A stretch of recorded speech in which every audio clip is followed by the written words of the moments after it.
And tonight we start on Demonology, or deliverance ministry, exorcism, name it what you like. And we will take that over a period of 2 nights, tonight and next week. Tonight we will sort of look at more the theory side of it, and then next week we'll deal with some practical aspects. Okay? So maybe if you've got your Bibles there, maybe you'd like to look with me at a few scriptures. And we go to Matthew chapter 8 to start with. Matthew chapter 8 and verse 16 and 17. And as we look through the New Testament, especially the demon possession and deliverance, we see that it is a big part of the Lord's ministry. Matthew chapter 8 and verse 16. And Jesus says, when the evening had come, they brought to him many who were demon possessed, and he cast out the spirits with a word and healed all who were sick, that it might be fulfilled which was spoken by Isaiah the prophet, saying, he himself took our infirmities and bore our sicknesses. Now we see that Jesus did 2 things. In verse 16, he cast out the demon spirits, or delivered those who were demon possessed. He cast out the spirits with a word, and then the other thing that he did, he healed those who were sick. All right, so it is kind of a twofold ministry. It goes together. Sometimes it's intertwined. Now, we'll have a look at a few scriptures in Mark, because they're sort of fairly close together. Have a look at Mark chapter 5. And the first 20 verses, I won't read them all, of course. You can do that yourself. But this is talking about man Legion, as he's known. It's not his name, but Jesus with his disciples went across the Sea of Galilee. And in verse 1 of chapter 5, Mark chapter 5, it says, then they came to the other side of the sea, to the country of the Gadarenes. When he had come out of the boat, immediately they met him out of the tombs, a man with an unclean spirit. Now the word spirit, small letter S, shows us it's not the Holy Spirit, so it's either a human spirit or an evil spirit. This is an evil spirit. Verse 3, who had been dwelling amongst the tombs, and no one could bind him, not even with chains, because it often been bound with shackles and chains, and the chains had been pulled apart by him, and the shackles had been broken in pieces, neither could anyone tame him. He must have been a pretty wild character, and a strong one at that, eh? Verse 5, and always, night and day, he was in the mountains and in the tombs, crying out and cutting himself with stones. When he saw Jesus afar, he ran and worshipped him. I've got that underlined in my Bible. That's very important. And it says, and he cried out with a loud voice and said, what have I to do with you, Jesus, Son of the Most High God? I implore you by God that you do not torment me. For he said to him, come out of the man, unclean spirit. And he asked him, what is your name? And he answered, saying, my name is Legion, for we are many. How many is a legion? About 6,000. You can look that up in your own concordances and so on. All right, a legion in the Roman army was about 5,000 to 6,000 soldiers. Oxford Dictionary gives you that as well. Okay, so this spirit spoke back through this man and said, my name is Legion, for we are many. And he begged him earnestly that he would not send him out of the country. And there was a large herd of swine feeding there. And it tells us that there's about 2,000 of them in verse 13. And those spirits begged him that if he were to cast them out of this man, that they might go into the pigs. And so Jesus said, okay. And so out they went, and all of those pigs ran down the steep place and drowned in the sea. Now those who were looking after them weren't very happy. I asked Jesus to leave their country. Okay, so that was about 3 demons per pig. Couldn't handle it. Down the cliff they went and they drowned. Even though this man had that many demons in him, in verse 5, verse 6, it says that when he saw Jesus, he ran towards him and worshipped him. The demons didn't do that. That man did that. But as the man did that, those spirits manifested, And they started to shout out through his mouth, what have I to do with you, Jesus, Son of the Most High God? I implore you, etc., etc., and so on. You see, so this thing manifested. And so what I'm saying, that although this man was controlled, yet that was possessed by as many demons as that, yet he had the power of self-will and the strength to worship Jesus. And I think that's why he was set free. Okay, Mark chapter 9. Mark chapter 9 and verse 14 to 27. And this is where the father brought his little boy to Jesus, who, well, we would say today had epileptic fits. Brought him first of all to Jesus' disciples, but they couldn't cast him out. And then they brought him to Jesus, and Jesus said in verse 19, O faithless generation, how long shall I be with you? How long shall I bear with you? Bring him to me. And he brought him to him, and when he saw him, immediately the spirit convulsed him, so he went into convulsion, and he fell on the ground, wallowing and foaming at the mouth. So Jesus asked his father, how long has this been happening? And he said, from childhood. Often it throws him into the fire, into the water, and so on. So if you can do anything, have compassion on him. And Jesus said, if you can believe, all things are possible. We hammered at the verse a little bit in our faith studies. And in verse 25, immediately the father of the child cried out and said with tears, Lord, I believe, help my unbelief. When Jesus saw the people running together, he rebuked the unclean spirit, saying, you deaf and dumb spirit, I command you, come out of him and enter him no more. Then the spirit cried out and convulsed him greatly. So this boy really started to do cartwheels, as it were, really in a terrible convulsion, and came out of him, and he became as one dead, so that many said, he is dead. And that sometimes happens after the deliverance ministry. Fall in a heap like a bag of sand, you know, and this little boy, young boy, just laid there, and they thought he was dead. But Jesus took him by the hand, lifted him up, and he arose, and so on. All right, question, verse 28, and when he had come to the house, his disciples asked him privately, why couldn't we cast him out? And he said, this kind does not come out but by prayer and fasting. Now, many think that to get certain demons out, you've got to pray and fast. I don't believe we have to pray and fast to get any demon out. Come with me to Matthew chapter 17, where we read the same story, and let me give you the answer to that. Matthew chapter 17.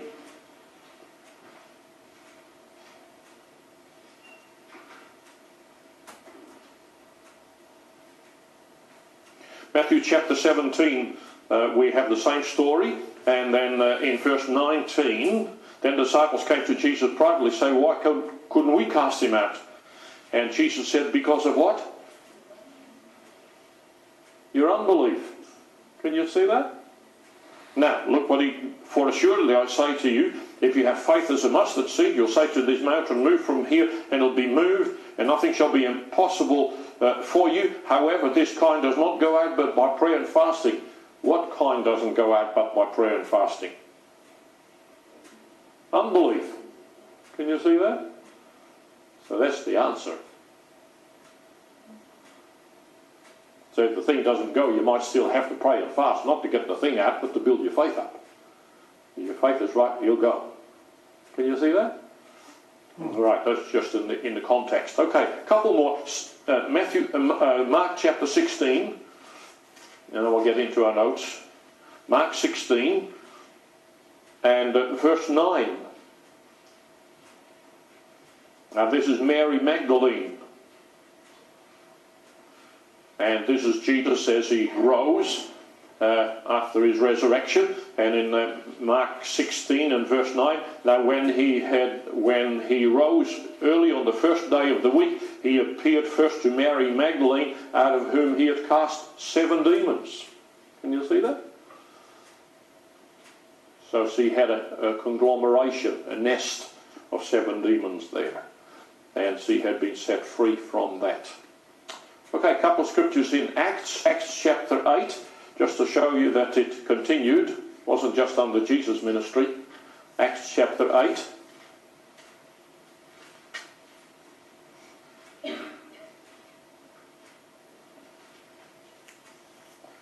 Acts chapter 8 and verse 5 to 9, we read where Philip goes to the city of Samaria in verse 5, Acts chapter 8, and he preached to them. Verse 6, and the multitudes with one accord heeded the things spoken by Philip, hearing and seeing the miracles which he did. Verse 7, here it is. For unclean spirits crying with a loud voice came out of many who were possessed, and, there's the word and again, and many who were paralyzed and lame were healed, and there was great joy in that city.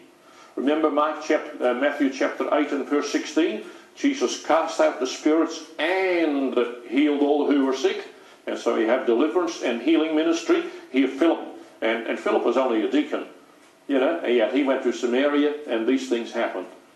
So you can brace yourself when the New Testament church really gets into action. You can have some noise in the church sometimes, because they don't come out quietly.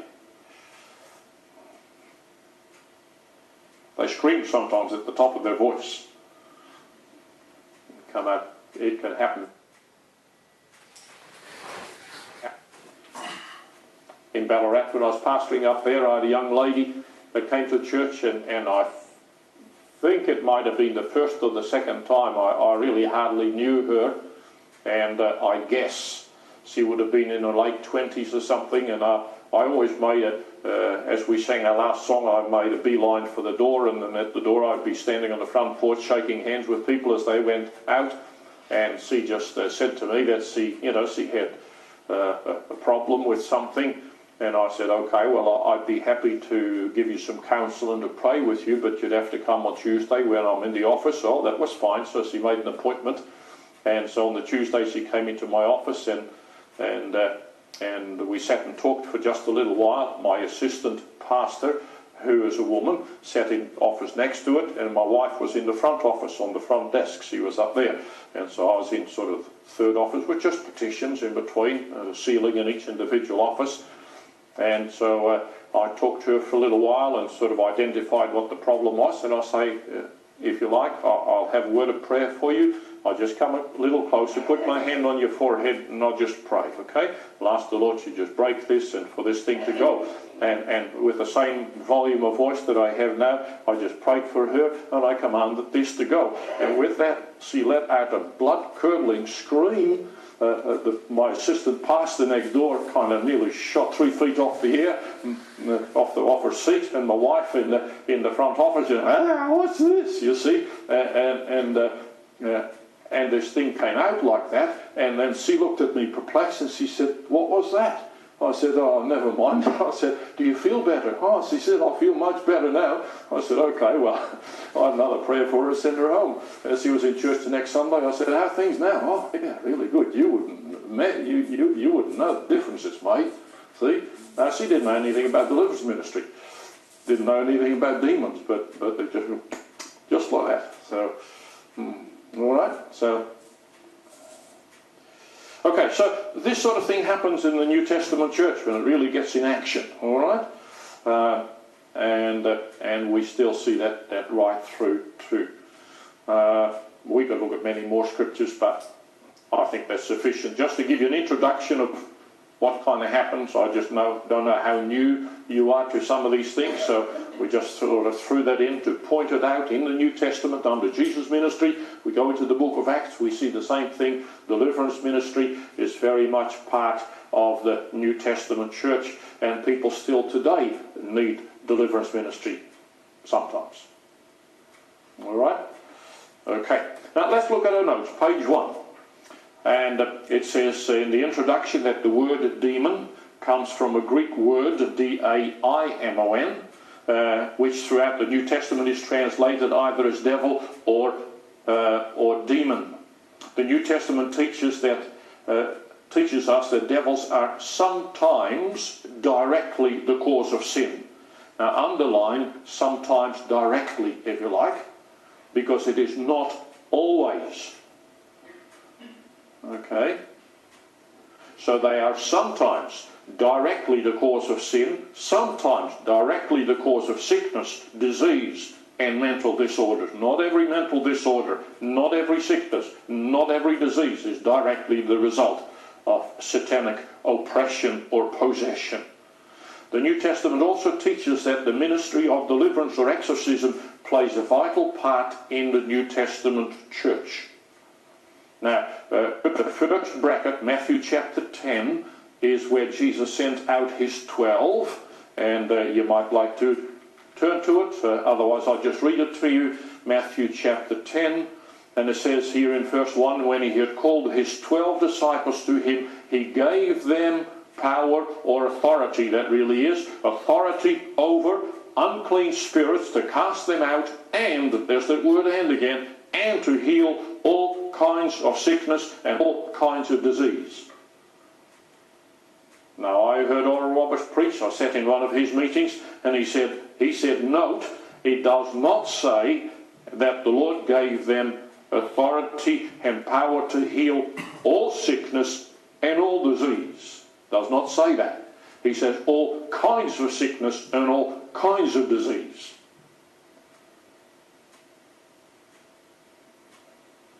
Jesus went into the pool of Bethesda. There was a multitude of sick people. How many did he heal?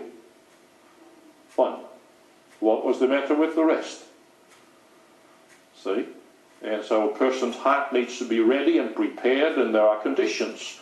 It's like picking fruit off a tree. It has to be ripe. And it comes off easy. And otherwise you've got to pull and twist, and after you get it, there's still no wood.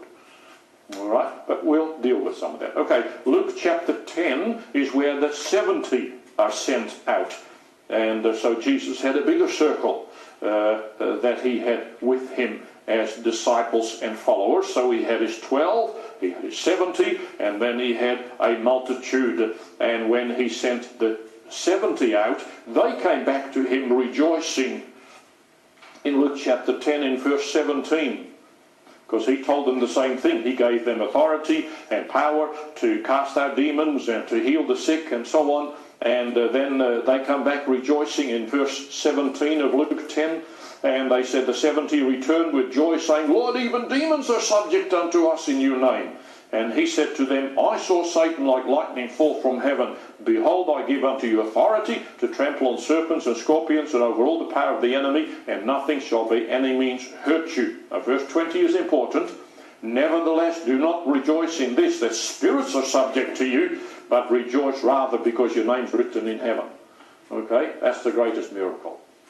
And so we've got to be careful that we don't get preoccupied with deliverance ministry, but we do need to realize it is an important part of New Testament ministry. And then lastly, Mark chapter 16, I talked about that before, where Jesus said let me read it, get the wording right.